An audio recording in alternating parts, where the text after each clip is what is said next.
السلام عليكم، يا رب تكونوا بخير. كل سنة وانتم طيبين. عايزين النهاردة نعمل تحلية سريعة كده. تعالوا ندخل الفيديو ونشوف الكريم كراميل بالكنافة هنعملها ازاي.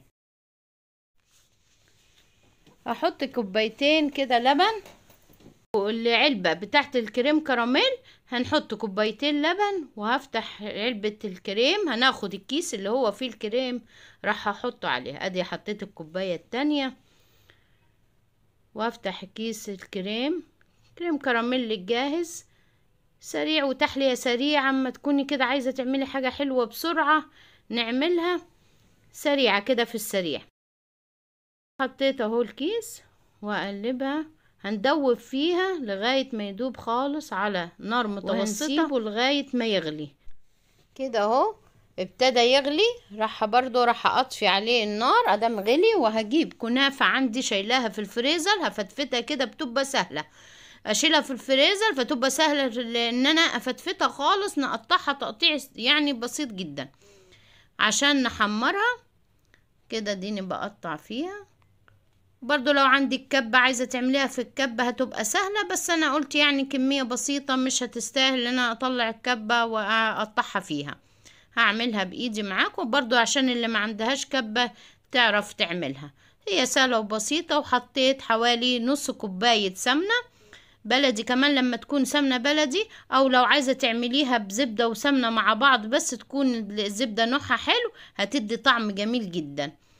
انا حطيت سمنة بلدي وقعدت اقلب فيها لغاية ما هنحمرها على نار هادية بحيث ان انتي ما تتحروقش منك. وكمان هحط معلقتين سكر عشان برضو تديها لون جميل، لون اشقر حلو كده. وهنقلب فيها لغاية ما تحمر كده. ابتدت اهو لونها الذهبي، تاخد لون ذهبي جميل. نقلب فيها، ما تسيبهاش. مش انا احطها واسيبها، لا، اقلب فيها على طول عشان ما تاخدش جزء ياخد لون وجزء يبقى لون غامق ولون فاتح. دايما ايدينا فيها بسرعة. وكده خدت اللون الجميل كده. لو انت عايزاها افتح من كده طبعا حاجة ترجع لك. انا بحب اللون ده، والريحة الجميلة اللي طلعت مع السكر مع السمنة جميلة جدا. هنقولها بقى في طبق كده عشان تبرد شوية، بحيث ان هي ما تكملش تحمير في الطاسة. ان الطاسة بتبقى قاعدة سخنة، ما نعملهاش عشان ايه ما تاخدش لون اكتر من لازم. ونحاول نقلبها كده عشان تبرد شوية قبل ما نحطها في الكاسات بتاعتنا. كده اقلبها شوية.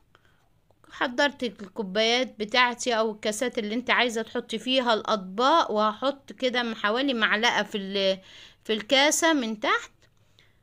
نحط في كل واحدة وننزلها كده نسويها كده بالمعلقة، بحيث لما نحط الكريم كراميل عليها ما تنزلش تحت الكنافة، يبقى الكنافة هي الطبقة من تحت. وهحط كده واحط عليها بالطريقة دي. نلفها لفة عشان ما تنزلش زي ما قلتلك من تحت الكنافة. الطريقة دي طبعا احنا بنشيلها، هي ما بتجمدش زي المهلبية على النار، بتبقى بنفس القوام الجميل ده. وسبناها تهدى لغاية ما عملنا الكنافة. اول ما تهدى شوية كمان حطيت عليها برضو شوية كنافة من فوق، بحيث تبقى شكلها كده جميل، نديها شكل. وسبتها تبرد في التلاجة حوالي كده ربع ساعة، او لو ساعة عايزة تسيبها من بره، بس لو حطيتيها في التلاجة تغطيها بالورق الاسترتش بحيث ان هي ما تعملش قشرة من فوق. وجبت الكيس الكراميل اللي هو في نفس العلبة برضو، حطيت منها عليها بعد ما جمدت بالطريقة دي. اي شكل، اي اشكال عشوائية، او عايزة تفضيهم برضو وتعمل طبقة كاملة. انا حبيت اعملها ليها شكل، يعني تدي شكل حلو جميلة الكنافة من تحت. وكده خلصنا الفيديو بتاعنا. عملنا الكريم كراميل بالكنافة بطريقة جميلة وسهلة وتحلية سريعة. وان شاء الله يعجبكم الفيديو النهاردة.